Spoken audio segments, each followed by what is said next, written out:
Olá, está começando mais um Papo Socialista e no programa de hoje nós recebemos a candidata ao governo do Rio Grande do Norte pelo PSTU, Rosália Fernandes. Oi, Rosália.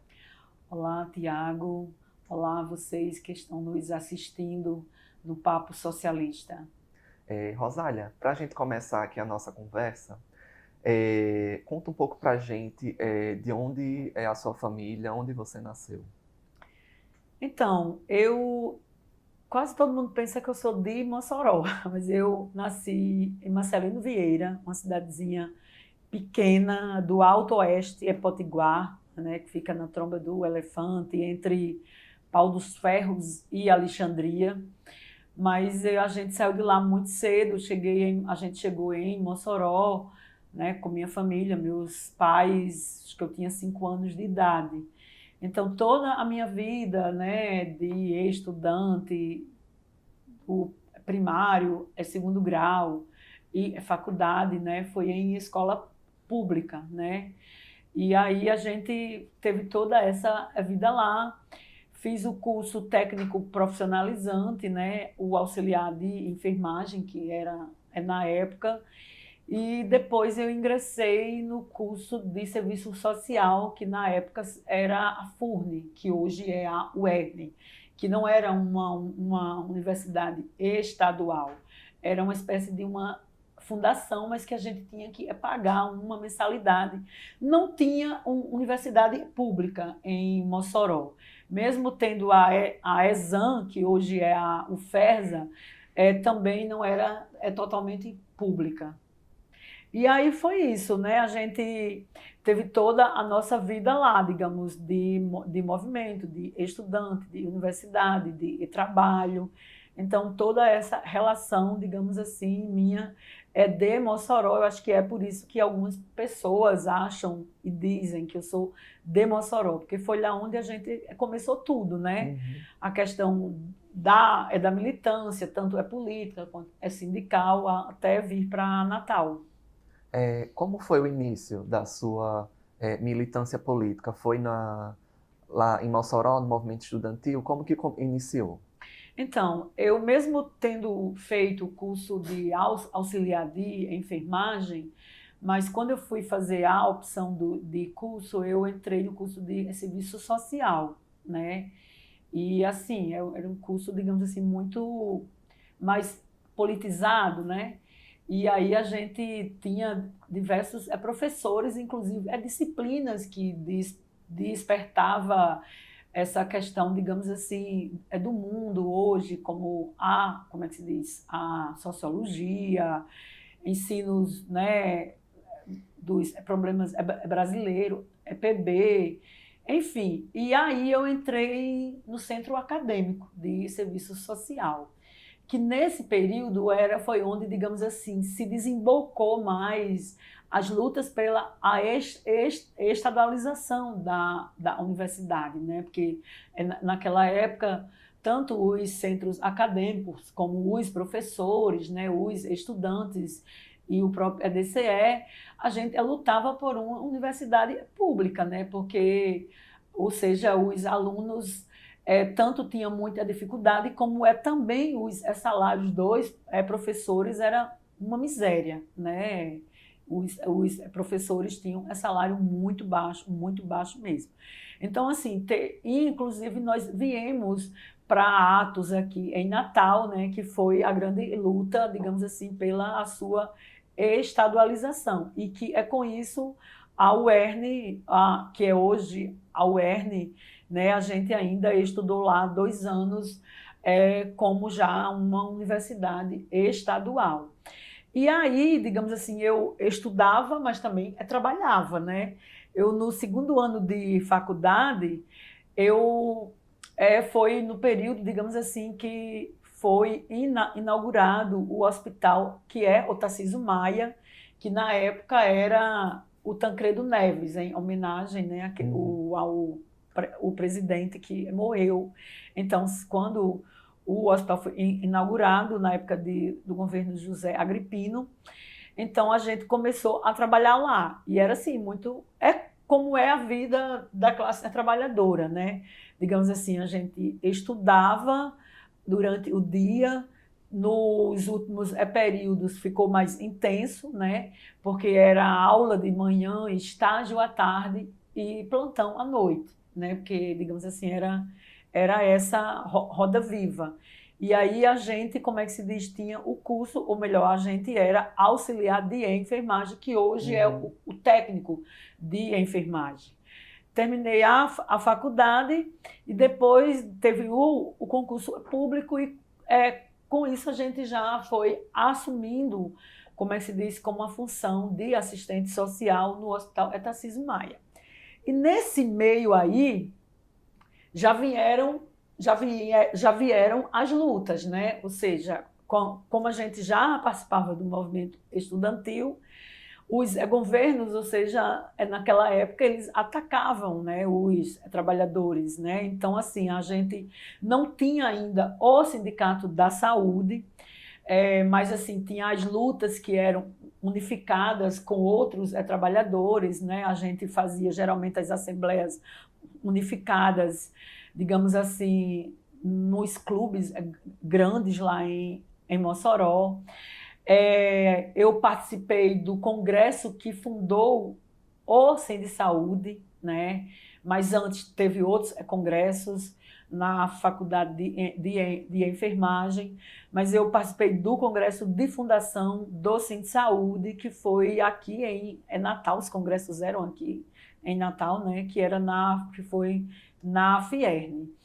Então, aí, a partir disso, a gente foi cada vez mais se envolvendo, lutando, participando das lutas contra as retiradas dos direitos, contra os ataques dos governos, né? Ou seja, por uma jornada de trabalho, por um salário digno. A gente fez lutas que teve que praticamente uma vez o secretário de saúde na época saiu de Natal para Mossoró, porque a gente fechou um posto de enfermagem e desativou os leitos da UTI, exatamente porque era uma exploração, assim como é hoje, mas digamos assim, os trabalhadores eram as jornadas extensivas, né, de trabalho, era atrasos de salário. Naquela época do governo Geraldo Mello, né, se passava também meses com salário atrasado, inclusive não tinha local para se receber, eram filas no estádio de futebol, ele passava o dia inteiro para poder se receber esse salário. A gente recebia, como é que se diz, uma boa parte do salário em forma de abono, né? O vencimento básico da gente era abaixo do salário mínimo, muito abaixo, digamos assim, era praticamente, vamos dizer que era 20% era de vencimento básico e 80% era de gratificações e de abono. Isso foi até o governo de Garibaldi, onde também foi preciso ter muitas lutas, como todos os governos. Então, assim, foi isso. E aí a gente foi participando como membro da coordenação regional do Centro de Saúde, né, lá, e depois foi entrando na direção estadual e participando das lutas mais gerais, né, pelo Fora Colo, enfim, várias lutas que se deram aí. Uhum. Rosália, ainda nesse período inicial da sua militância política, né, ali em Mossoró, você já tinha proximidade com algum movimento mais organizado de luta? Já tinha proximidade com algum partido? Então, eu fui militante do PT, militante orgânica, né? Participava de uma corrente política, fiz parte da direção do diretório municipal do PT, fiz parte do diretório estadual, enfim, tinha toda essa relação, digamos assim, de não ser apenas uma militante solta, entendeu? Mas de também ser a direção, né, do partido. E a gente participou.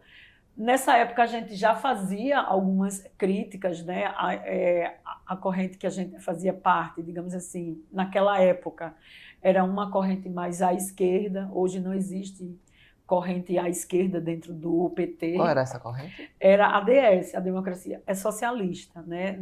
Na época era, digamos assim, a corrente à esquerda, que inclusive lá elegeu uma vereadora, que foi a Thelma Gugel, que veio, ou seja, do movimento, das lutas, né? Também foi, digamos assim, diretora do de saúde, enfim, e eu também participava das lutas do movimento de mulheres, né? Era a minha atuação, digamos assim, depois que a gente entrou no movimento sindical, então a gente fazia essa luta combinada.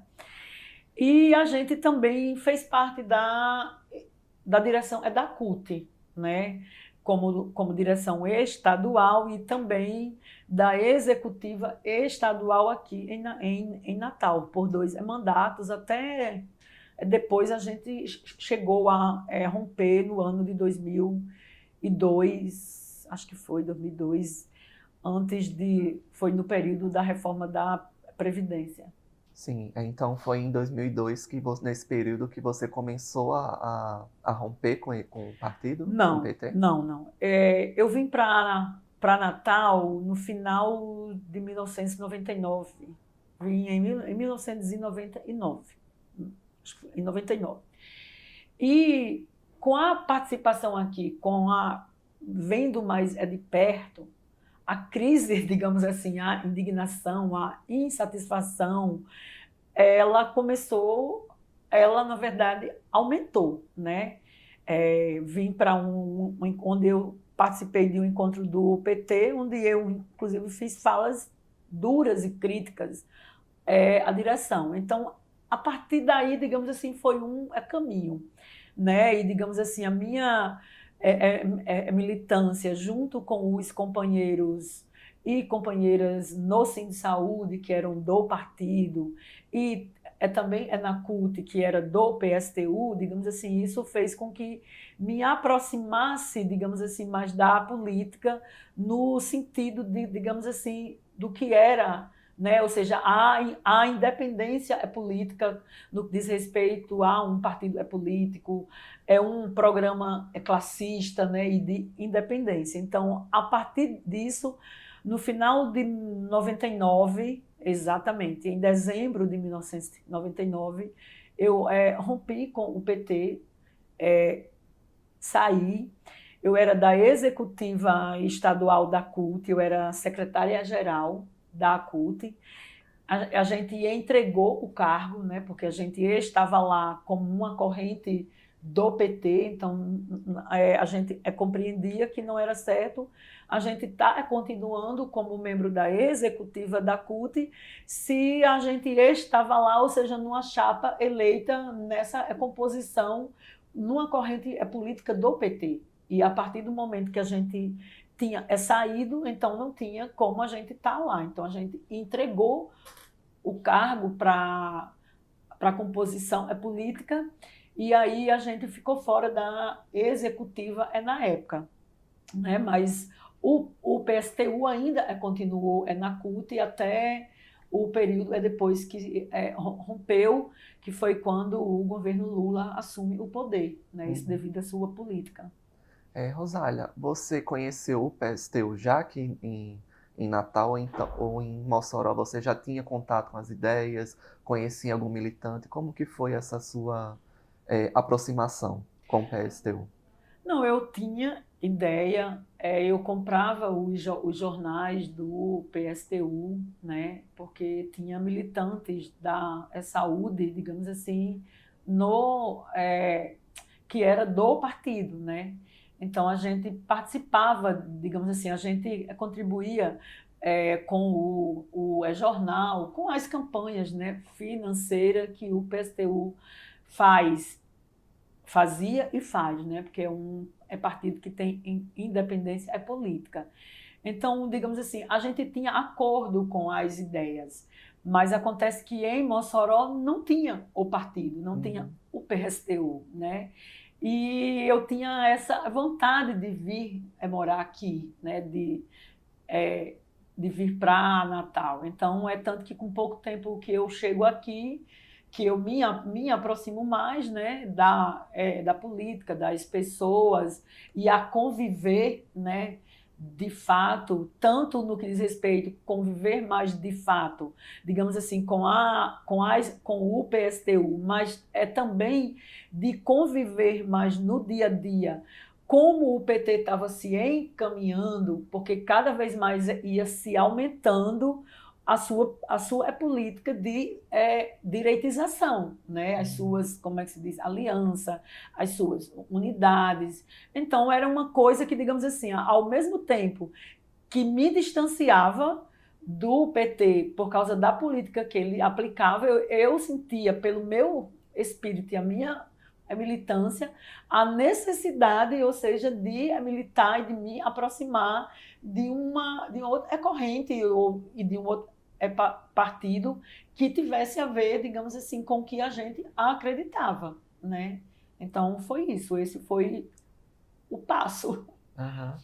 Ainda nesse período, você poderia dar alguns exemplos assim dos ataques mais fortes, das coisas mais marcantes que você lembra, né, dos ataques do PT em relação às políticas, em relação à saúde?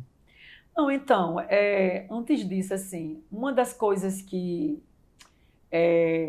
fez que isso, digamos assim, se desacreditou, que foi uma ruptura, né, do movimento, praticamente, foi a partir do momento que Lula assumiu o poder, né? Porque, assim, as pessoas vinham, naquela época, com os governos anteriores, teve o Collor de Mello, a gente participou, como é que se diz, do Fora Collor, né? Mas, digamos assim, quando Lula assumiu o poder, primeiro já passa pela sua aliança, né? Com o empresário, com o MDB, que era o Ulisses Guimarães, e a primeira medida do Lula é atacar a Previdência, atacar os servidores públicos, né? E que, digamos assim, isso houve um levante, tanto aqui em Natal como no estado todo, no país inteiro, né? Digamos assim, que se criou um movimento de dizer a CUT não fala mais em nosso nome, né? Por que a CUT? Porque a CUT era a representação do PT, né? A central sindical, que, digamos assim, é a maior central sindical da América Latina, mas que, digamos assim, se passou para os braços, né, do governo. Né? Tanto que o presidente da CUT ele entregou o cargo, foi assumir ministério, né, dentro do governo Lula. E assim, aqui no Estado, a gente começou inclusive, se fazer atos, mobilizações, se fazer campanhas unificadas. Nós fizemos outdoor, né, que inclusive se fazia a denúncia da reforma da Previdência. E em plenárias, a CUT teve acordo em colocar, eu me lembro muito bem disso, que mesmo os outdoor pronto na cidade, o presidente da CUT na época era o Santino Arruda, né, que hoje é o presidente do SINAI, ele se submeteu, né, inclusive não foi uma decisão disso que eu me lembre de direção, de executiva, mas é tanto que os outdoor no outro dia apareceu com eles apagado, né, com uma borracha, ou seja, foi passado uma borracha no nome da CUT, né? Então, assim... Literalmente uma borracha. Uma borracha. Tinha o nome de todas as outras entidades e organizações, ou seja, foi colocado no dia, isso após os outdoor, veio uma ordem lá de cima, né, mandando tirar o nome da CUT. Então, houve essa borracha aí que se passou. Então, isso foi se aumentando, né, ainda mais. Aí, assim, a gente participou dessas manifestações e foi a partir disso que, inclusive, aqui no o PSTU, a gente tinha um movimento dentro da CUT que se chamava MTS, que é Movimento por uma Tendência Socialista, que era militantes do PSTU, mas também pessoas que tinham acordo com ou seja, não só participava dela quem era do PSTU, entendeu? Mas eram pessoas que tinham acordo com o programa, amplo, né? Era mais amplo. Então, a partir disso, e aqui, inclusive no Estado, aqui no Estado, o Rio Grande do Norte foi o primeiro Estado do país a romper com a CUT. Né? Na época eu já não estava, porque a gente já tinha devolvido o cargo para a corrente do PT, porque a gente já tinha rompido com o PT. Mas as pessoas do PSTU que estavam na CUT, na época, né, tanto como executiva e direção, entregou os cargos. A gente fez isso em praça pública, né? E aí isso depois se tornou, digamos assim, em outros estados. Nós fizemos lutas muito grandes em defesa da saúde, né? Digamos assim, lutas onde a gente teve que fazer luta para poder para que a população, inclusive, tivesse acesso a serviços.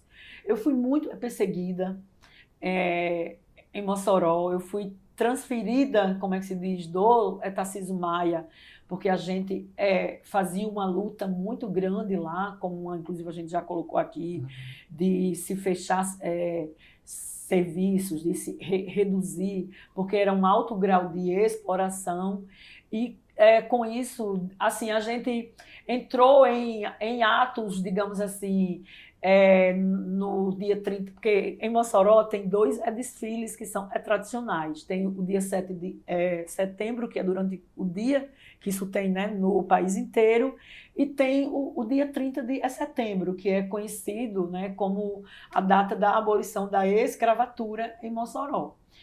E que é um desfile que não é aquela obrigatoriedade de usar a farda da escola, né? Então, nós organizamos um ato e os servidores da saúde entrou em pleno desfile à noite, ou seja, aí ficamos em frente ao palanque das autoridades com faixas, com cartazes, né? Em frente ao governador da época, aos prefeitos. Isso deu uma repercussão na cidade gigante. No outro dia foi o governador para lá se fazer, como é que se diz, uma conversa, audiência, né? E isso, a nossa reivindicação, em parte, foi, que se diz, atendida. Então, assim, o sindicato naquela época estava começando, tinha muitas dificuldades financeiras, a gente não tinha recursos sequer para vir aqui para Natal, né? Muitas vezes a gente vinha de carona mesmo, ia para a estrada, né? Porque hoje a gente não tem nem como estar fazendo isso, né? O grau de violência, de insegurança, né? Digamos assim, a gente não faz isso. Mas naquela época a gente ia para o posto lá da polícia rodoviária e ia para pegar carona, para vir para as reuniões aqui em Natal, para vir para as negociações, para as audiências e atividades, porque o sindicato não tinha recursos. Enfim, isso, né, que a gente participava lá, e quando veio para cá, para Natal, a gente já estava fora do sindicato. Aí, quando a gente veio para cá, acho que uns 2 anos depois, a gente retornou para o sindicato, e aí foi só participando das lutas, né? E aí tem lutas que são históricas, né? De ocupação na governadoria. A gente também participou, nós fizemos na nossa gestão, quando nós retornamos ao sindicato depois, em 2013, nós fizemos uma ocupação em frente à casa da Rosalba, né? Que é Rosalba Ciarline, que foi prefeita em Mossoró, que foi governadora, porque era um governo, digamos assim como todos os outros, mas que um dos mais nefastos, né? e assim, onde a gente tinha muitos ataques, atrasos de salário, e aí a gente fez o Ocupa Rosalba, nós fizemos bonecos, né? Boneca do Fora Rosalba, enfim, isso dentro das próprias lutas, ou seja, contra os ataques também não mais gerais, né? Digamos assim, que o governo estadual fazia. E a gente também, ao mesmo tempo, participava das lutas nacionais, da Marcha dos 100 mil em Brasília, né? Que teve, ou seja, a gente participou do Encontro Nacional de Luisiânia, que foi onde se fundou a Conlutas. Então, assim, a gente fez várias caravanas, digamos assim, de ônibus a Brasília, né, exatamente para participar dessas lutas. E depois vieram mais ataques, né? O governo Robson.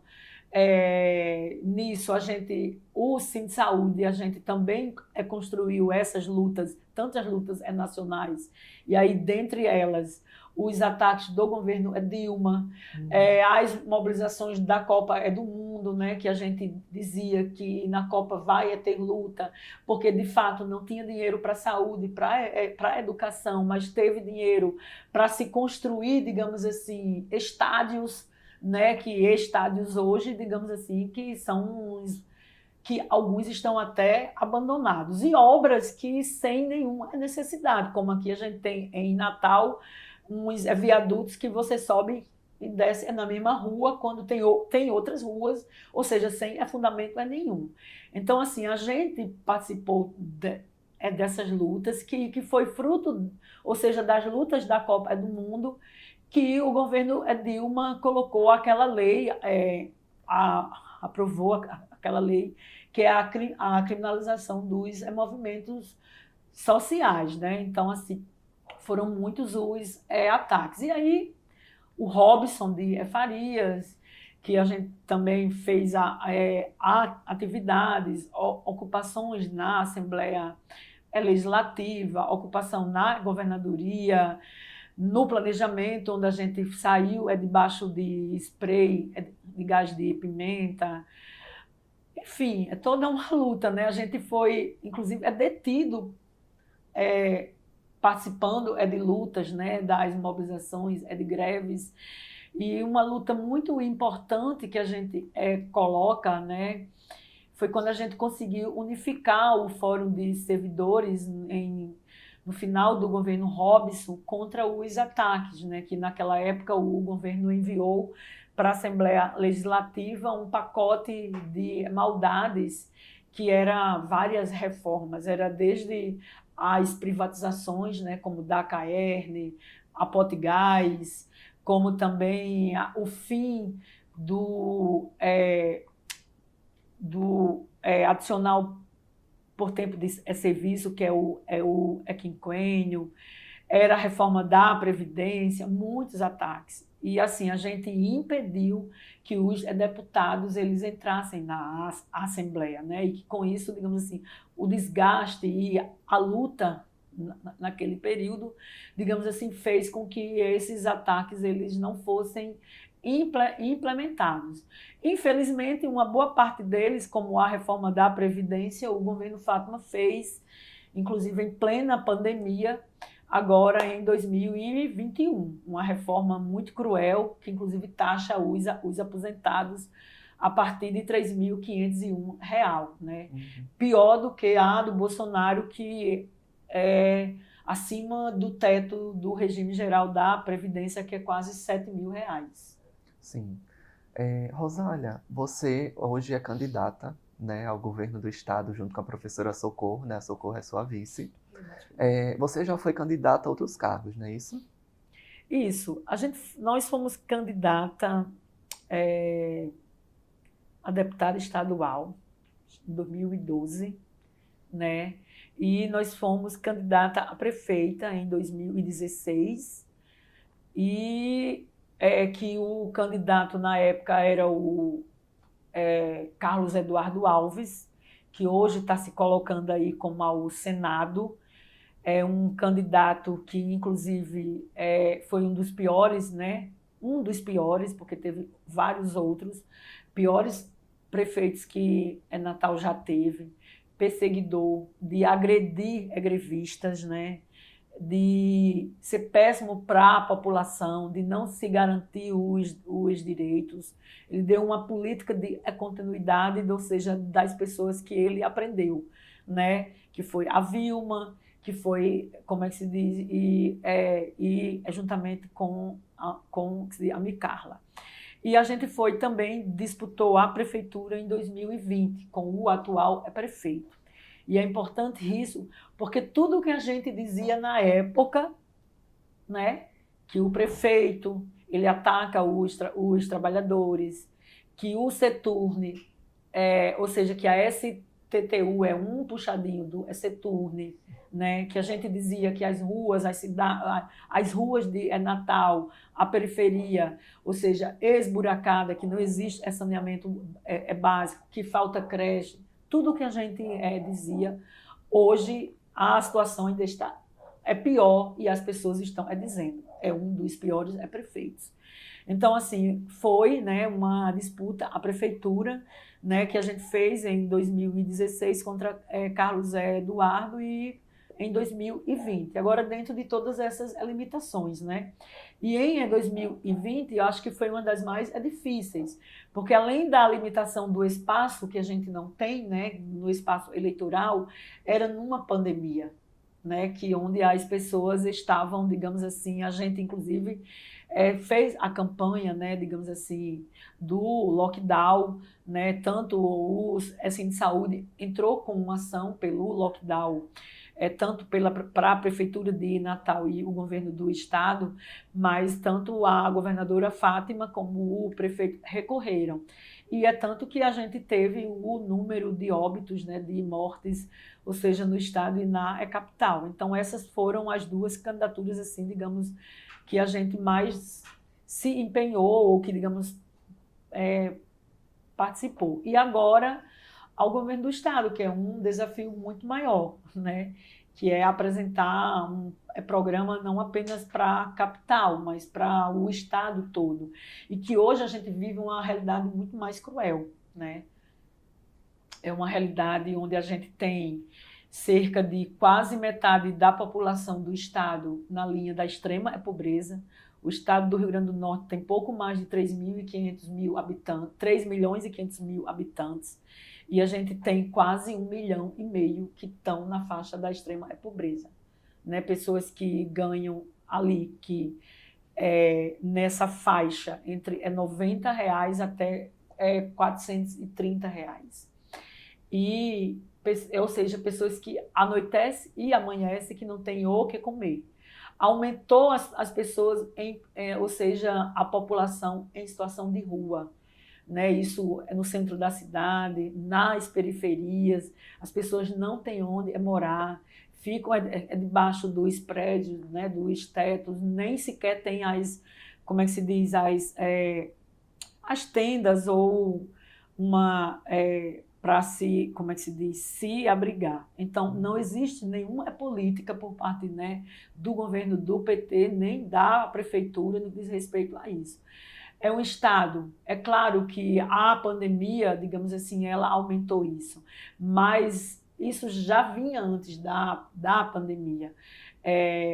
Na pandemia, aumentou a pobreza, né, aqui no estado do Rio Grande do Norte. Isso para a classe trabalhadora mais pobre, mas os ricos, eles aumentaram a sua riqueza. Os mais ricos do estado do Rio Grande do Norte, no ano de 2021, aumentou a sua riqueza em 3%. Enquanto isso, a população mais pobre ficou 30% mais pobre, né? Porque aumentou as pessoas que estão na linha da extrema pobreza. Aumentou o número de desempregados. Nós temos quase 230.000 pessoas desempregadas no estado do Rio Grande do Norte, que procuram emprego e que não encontram. Não são nem aquelas pessoas que estão vivendo,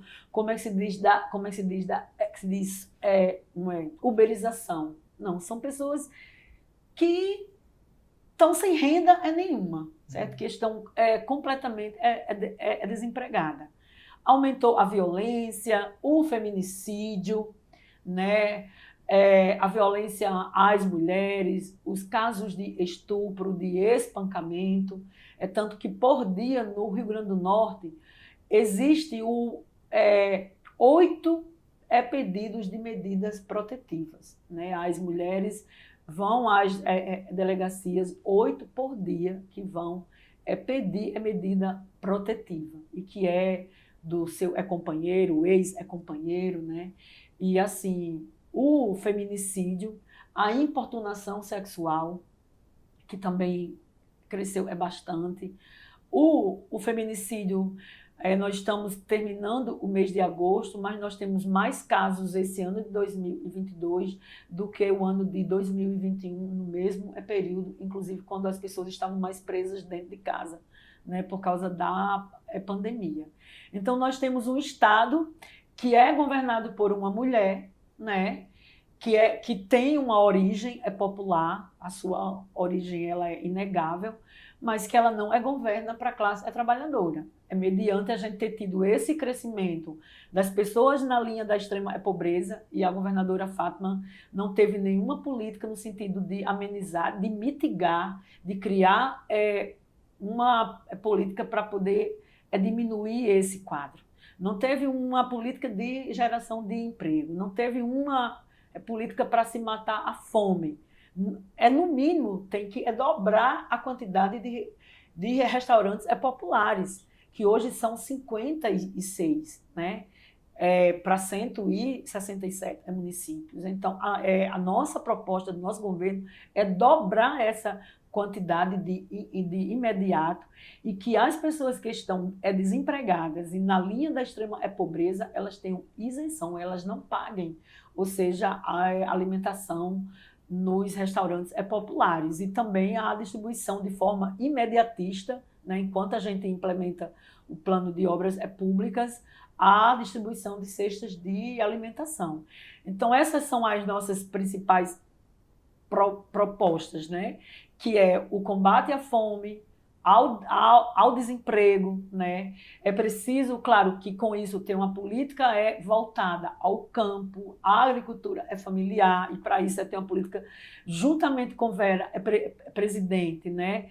E com a Socorro, que é a nossa vice, ter uma política de combate ao latifúndio, incentivar a agricultura familiar, no sentido de dar terra ao agricultor familiar, de levar água, incentivo, né, porque o governo do estado ele dá incentivo aos grandes empresários, né?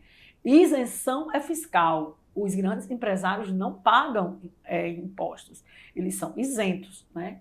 Agora, o trabalhador tem que pagar. E uma outra é a questão da educação e da saúde, né? Onde a gente precisa, inclusive, tanto que a nossa vice é professora, é preciso avançar no que diz respeito à questão de uma educação pública. Hoje a gente tem cerca de 4.500 crianças que não conseguiram vagas nas escolas, né? E, enfim, as escolas estão sucateadas, teto caindo, as torneiras, sem merenda escolar. É preciso se garantir creche em tempo integral, para que, inclusive, as mães possam ir em busca de emprego e trabalhar. A saúde é preciso mudar radicalmente. Não dá para ser essa política que é hoje, que existe praticamente um genocídio.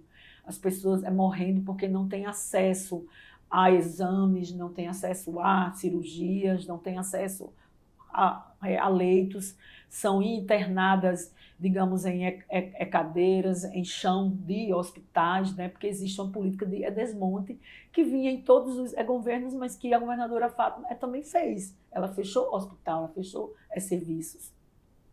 Enfim, nós temos um programa bem amplo. Sim, Rosália, para a gente ir finalizando a nossa entrevista, você pode fazer as suas considerações finais e aproveitar para pedir o apoio político de quem está assistindo. Então, nós queremos aqui aproveitar, né, e agradecer é preciso, digamos assim, eu acho que um dia inteiro para apresentar as nossas propostas, né? O nosso programa, porque nós temos propostas para todos os, para a cultura, para a segurança pública, para a juventude, para o meio, enfim, na geração de emprego, para tudo. Mas o principal é isso, é que o nosso programa é um programa socialista e revolucionário. É um programa que é de ruptura com o sistema capitalista, né? Que é um sistema que, inclusive, só visa a exploração, ou seja, da classe trabalhadora. E a nossa proposta, ou seja, é que exatamente a classe trabalhadora que gera e produz a riqueza, é que ela possa governar, né? Através dos conselhos populares organizados, ou seja, nos bairros, nos sindicatos, nos locais de trabalho, de moradia, de estudo, né? Porque a gente entende que a classe trabalhadora tem que participar das decisões. Quanto o governo vai investir na economia? Quanto o governo vai investir na política de geração de emprego? Onde que se vai se construir escolas?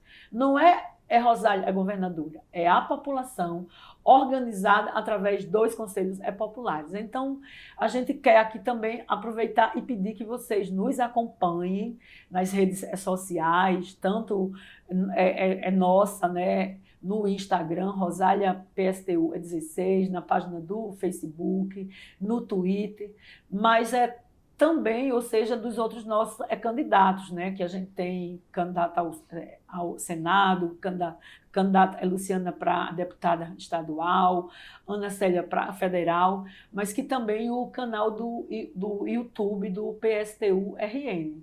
É isso e a gente agradece. Muito obrigado, Rosália. E nós finalizamos aqui mais um programa Papo Socialista. Hoje nós recebemos a candidata ao governo pelo PSTU, Rosália Fernandes. E lembrando que as outras entrevistas com as outras candidaturas aqui do PSTU-RN estão no nosso YouTube. Só pesquisar PSTU-RN que vocês podem conferi-las. Muito obrigado e até mais.